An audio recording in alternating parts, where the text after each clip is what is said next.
Hello दोस्तों, जय श्री राम, हर हर महादेव। देखिए आज तीज के दिन पे आज तीज के गीत लेकर आई हूँ। अगर आप लोग अच्छी लगे तो लाइक करें, शेयर करें, सब्सक्राइब करें। अगर आप चैनल पर नए हैं तो सब्सक्राइब कर दीजिए कि सबसे पहले आपके पास गीत जाए कि आप लोग सुन पाए। मेरे वीडियो के अंत तक बने रहने के लिए धन्यवाद।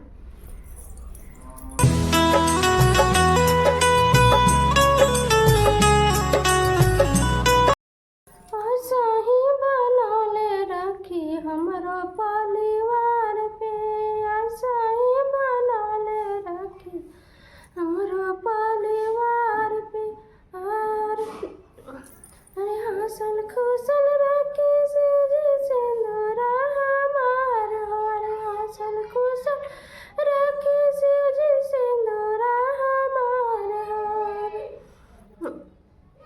सलामत रखे शिव जी सिंदूरा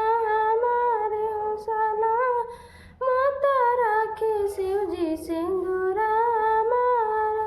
नीरजल उपास कैनी बानी निराश, नीरजल उपास कैनी बानी निराश, तीज के व्रत हम उठाइनी तोहार, तीज के व्रत हम उठाइनी तोहार, हंसल खुशल रखिया शिव जी सिंदूरा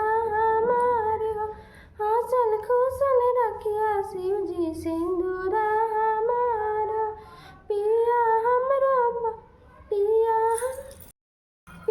हमरो बसले हमारे धड़कन में, पिया हमरो बसले हमारो धड़कन में, हमारे संसार बाटे उन्हीं के चरण में, संसार बाटे चरण में, नीरजल उपास कैनी बानी निराश, नीरजल उपास कैनी बानी निराश, हंसल खुशल रखिया शिव जी सिंदूरा हमारा।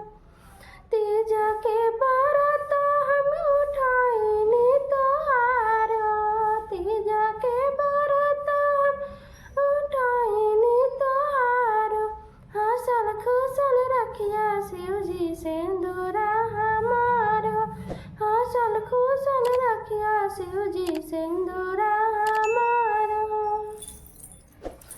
हेलो दोस्तों, अंत तक वीडियो में बने रहने के लिए धन्यवाद।